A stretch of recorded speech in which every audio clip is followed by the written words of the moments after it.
It's time for the finalists of the greatest startup competition in the world to step foot on center stage again for one final battle. Over the past 2 days, 35 of the most exciting startups at Web Summit Rio have pitched with us. First, on our pitch stage during the group rounds, and then here on center stage in our semifinal yesterday. And now only 3 remain. To give you an idea, we started with over 1,400 startups this year. Our judges cut down to 35 for our group rounds, and then down again to 10. And now we have our top 3. Each startup will pitch for 3 minutes, followed by a 3-minute Q&A with our judging panel. The winner will be announced here at 3:20 p.m. today. Playing a big role in deciding who the winner will be is our panel of 3 top-level judges. So please help me welcome them to the stage.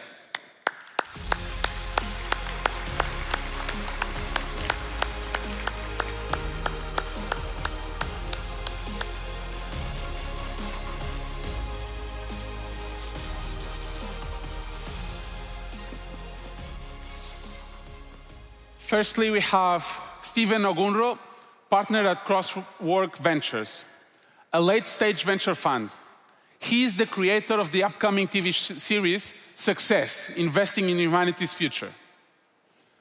Next up, we have Tamara Stevens, managing director at TR Ventures, with over 20 years of experience driving growth and successful exits for early-stage consumer and enterprise startups. Last but not least, we have Brent Mayer, head of seed investing at Track.vc, an early-stage venture firm investing in seed to Series B startups. Stephen, Tamara, and Brent, thank you so much for joining us here today. Thank you. But these 3 judges won't be alone. Joining them will be someone special, and that is you, the audience. You will be our 4th judge, which means you can vote for your favorite startup via the Web Summit Rio mobile app. After all the pitches have finished, you can vote by clicking on your profile in the top left corner of your screen. From there, you'll be able to see an option called Pitch Final, which is where you will submit your vote at the end of the session. Voting will remain open for 15 minutes. If you want to see your favorite startup win, get ready to vote. Okay, are we excited? Are we ready? Yes. So now let's kick off things. First up, someone really special. Her name is Mona. She's from BioLinker, a startup who designs microorganisms.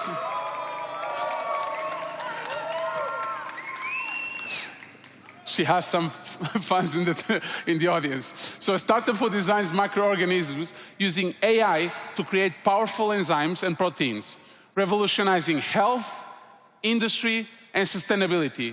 Please give it up to Mona.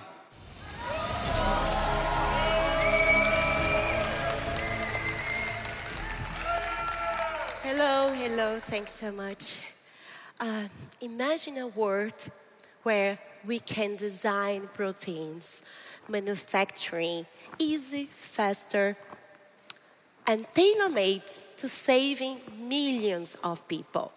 At BioLinker, we not imagining it, we are building it.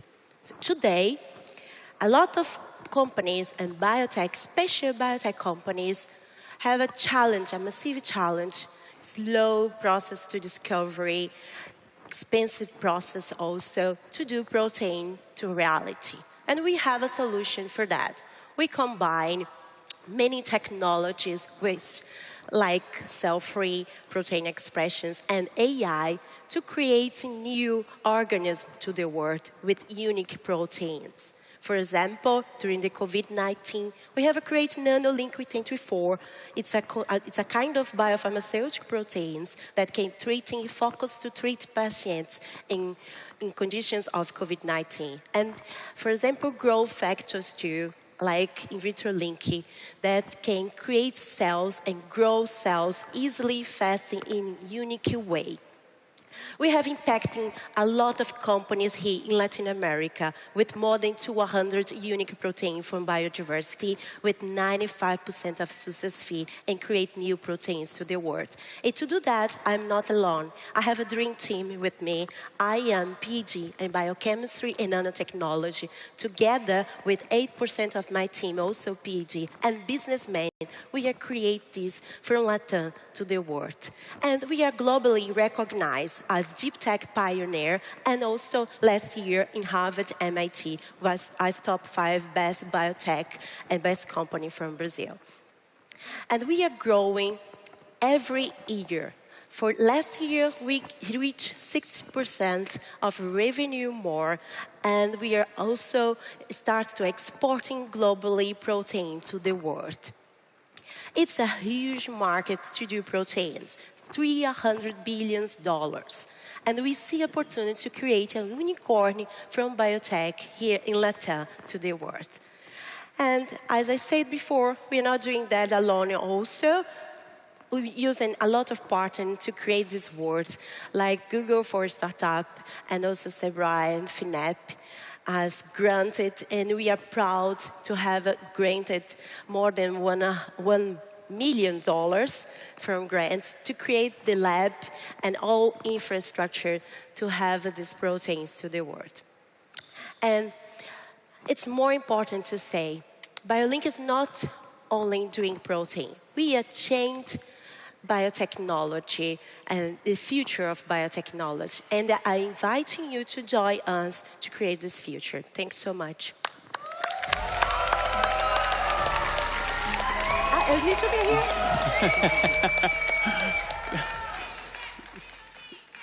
Thank you so much, Mona. Now for the Q&A from the judges, 3 minutes. Well, I'll go ahead. So thank you for an amazing presentation, and thank you for this business. I think that what you're doing will save many lives, and I think is kind of really transformational.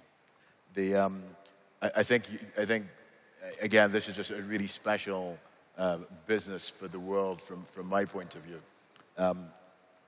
Because you're a special business, and because I think this business will help humanity, you know, we always kind of want to make sure that we're helpful, right? So it's always good for me as an investor to understand your revenues model, right? So you know, so tell me as much of that as you can. About the revenue? Yeah, like, so how do you charge on a per customer basis? How do you bill? Well, we're starting to do protein on demand for many different kind of companies since 2019. And comes the COVID-19 pandemic situation. And in Brazil, there are no company before doing that. So we're starting to do also virus proteins. And the company grew 5 times after that also. In the beginning, we're a very small company inside of university, like a spin out of a university. And now we have a huge lab with clean room because of this. So we saw how proteins can change the world. And they're starting to increase our platform to do more proteins and different kind of protein, like enzymes, antibodies, antigens. For now, I have a mix of kind of clients. I also work with BAS, for example, doing kind of proteins that they can exchange for chemicals, compounds, as biological. And also are working with diagnostic companies here to do antigens virus like before I say. It was that a question? Yeah, it would take us a little bit longer to, you know, so but I'll let my panel ask you questions. So when you talk about revenue, are you charging on a per protein basis? Yes. So the 200 proteins you've developed equate to a certain amount of revenue per protein, or is it how do you? All right. First of all, we charge for project, for development first. Okay. But this project comes to be a protein ready to go, like director sales at the end. But first, we can charge for co-developing a unique protein for company, exclusive protein, or we can develop a proteins free that can be sales for other scientific companies or other institutes that they can also use these proteins for other applications. So we have a different kind of business model. That's the question. From service, from products, and also licensing. Great. Yeah. Okay, that's it. That's the time that we got. I'm sorry. Give it up for Mona, please. Thank you very much, Mona. Thank you. All right, what a fantastic start. Our next startup is replacing frustrating conversations by creating AI agents that think and act like you. Please welcome Christian from Digai.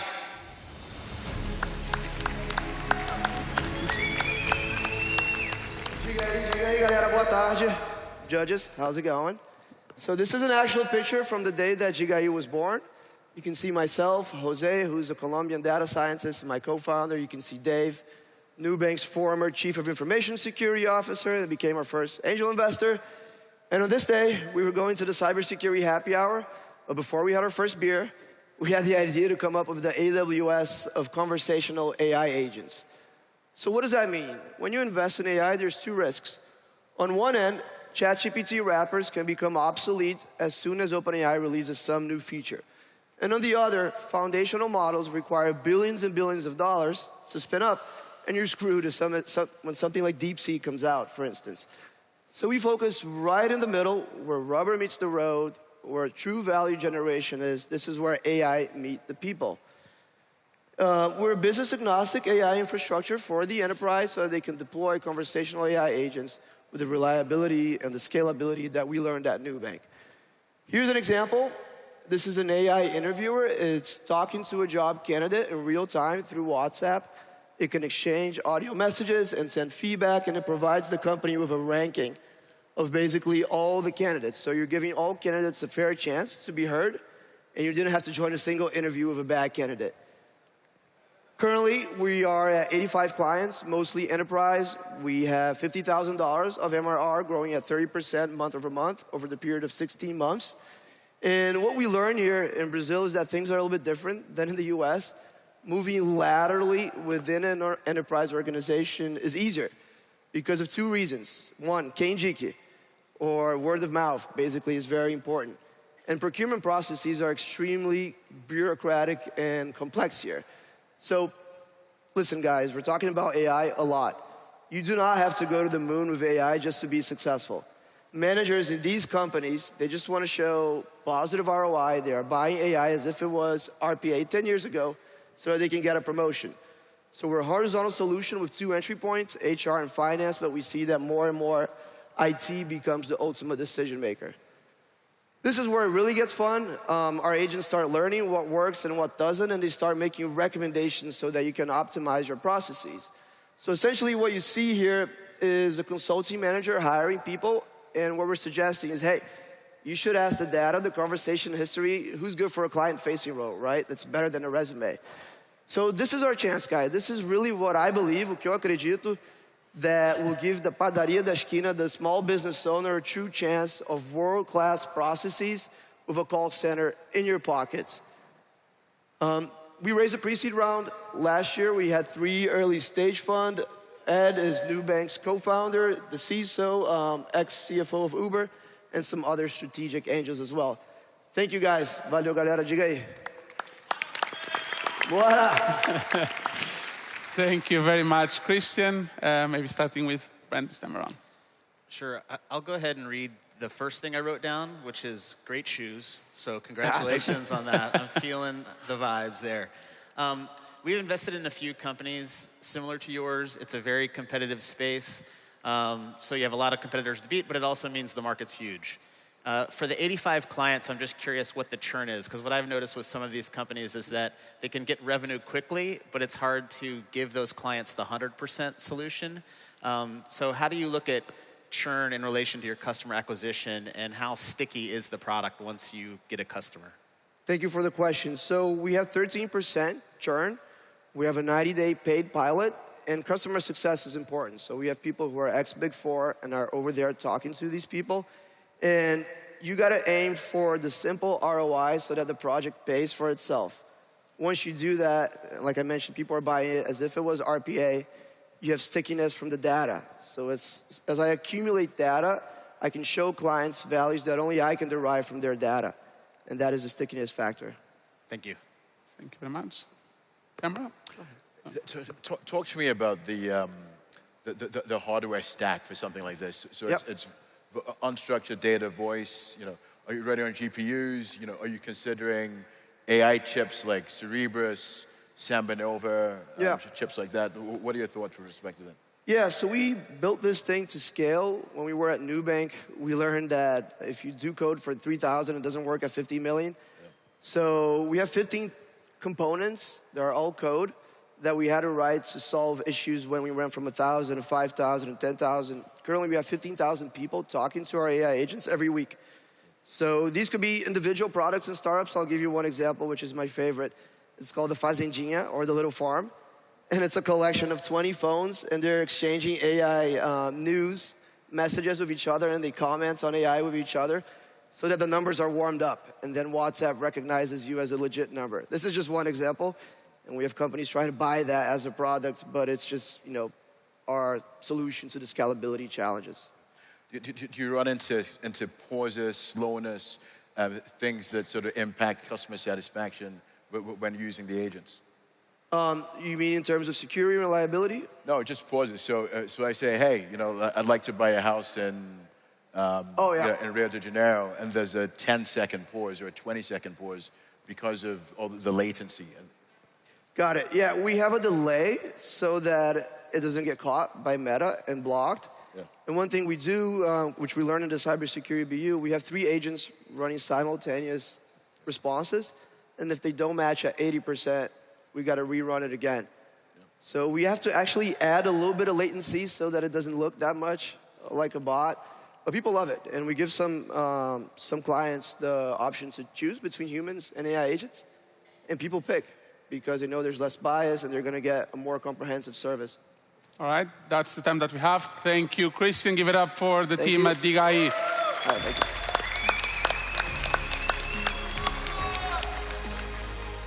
I love the energy in the crowd. Last but not least is Thais, who with her startup, Elephant.ai, who are on a mission to ensure conversations with customers don't go to waste, turning them into revenue, driving insights. Please welcome to the stage, Elephant AI.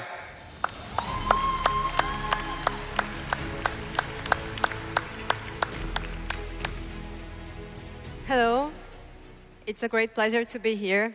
I'm Thais, I'm the co-founder and CEO of Elephant AI, and we are the smartest way to transform conversations into revenue growth. First of all, I'm going to speak about the problem. So growing in B2B is increasingly challenging. The first thing is that sales teams don't really use their time selling.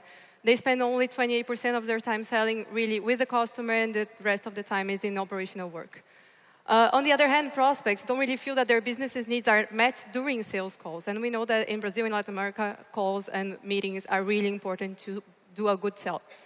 So companies spend up to $10,000 a year per person on CRMs, on tech for go-to-market. And this is mainly CRMs, and besides, they spend a lot of money in consulting businesses to implement these tools. And managers, well, I was one of these managers that felt that CRMs don't really meet my business's needs. They don't really get me the results that I need. They don't really get me the data that I need. Well, the opportunity is that sales and customer success are the largest sources of unstructured data that can really help us leverage the conversion in all the growth funnel, not only in sales, but from awareness to revenue to retention to expansion. And why don't we get this data yet? Because CRMs are designed more than 20 years ago, and they were designed to build processes and not relationships. So what does Elephant do? We are an omnichannel AI-driven revenue intelligence platform that delivers results for managers, for teams, and also for the client. For managers, we deliver prediction. We give them more control and more certainty, security to do the forecasting. For teams, they have more autonomy, they have self-coaching without the bias of the manager.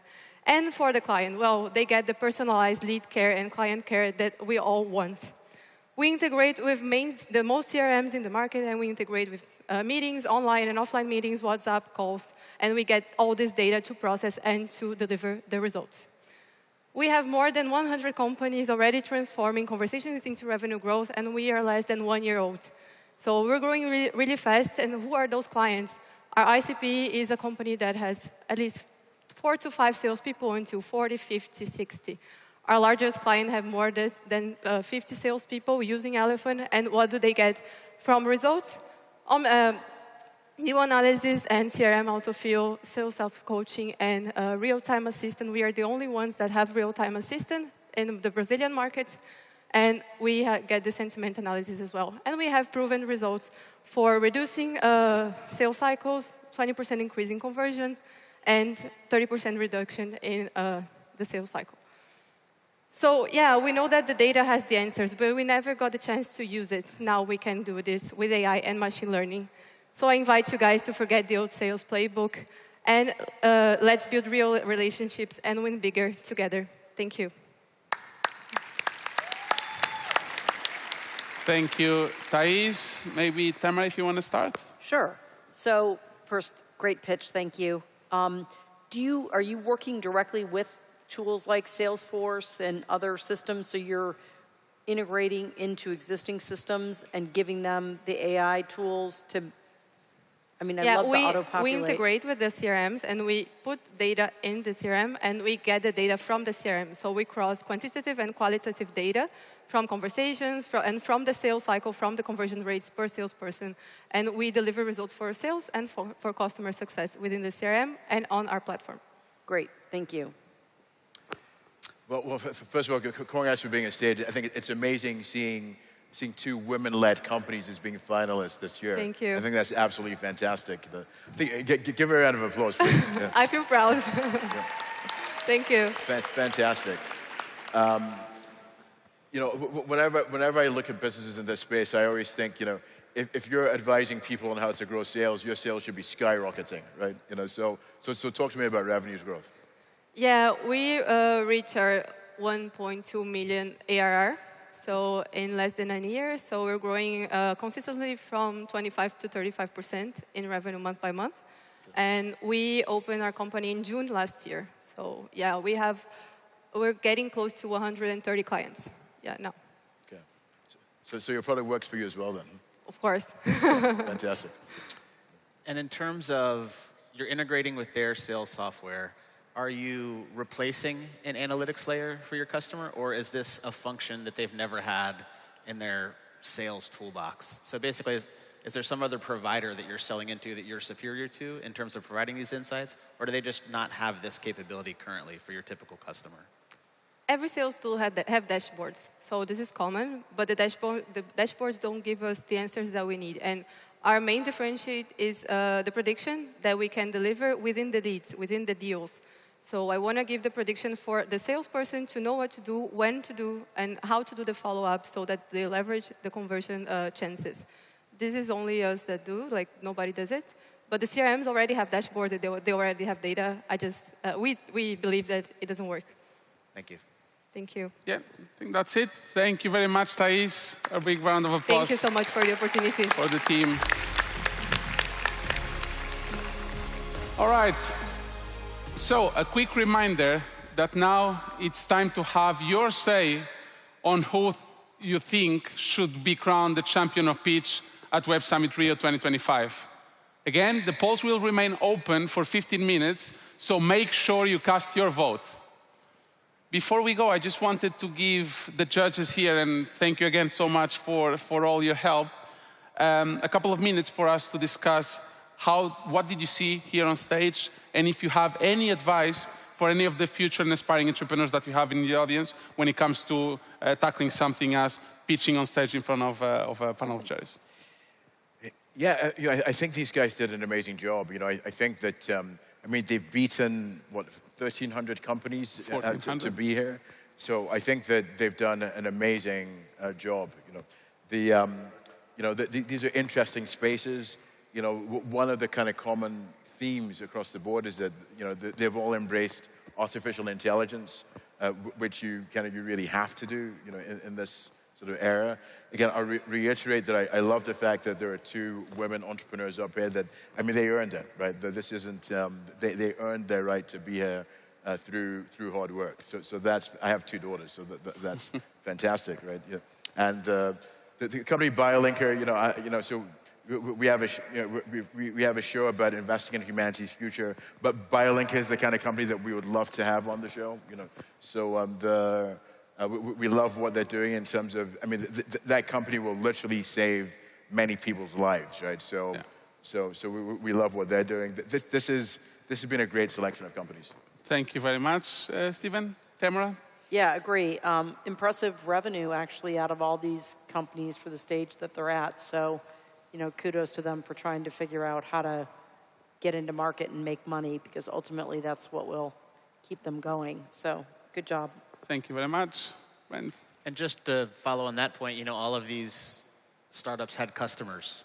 They didn't come up here just with an idea of what they think will work. They've been working with customers, selling to customers, and getting people to actually pay for their product and service. And so that's the greatest teacher of all. And then just also getting repetitions pitching. Steven said it, 1,400, we're down to 3. Only 1 out of 1,400 is going to win, but don't let that discourage you to just constantly get as much practice as you can to get in front of people and tell your story about your company.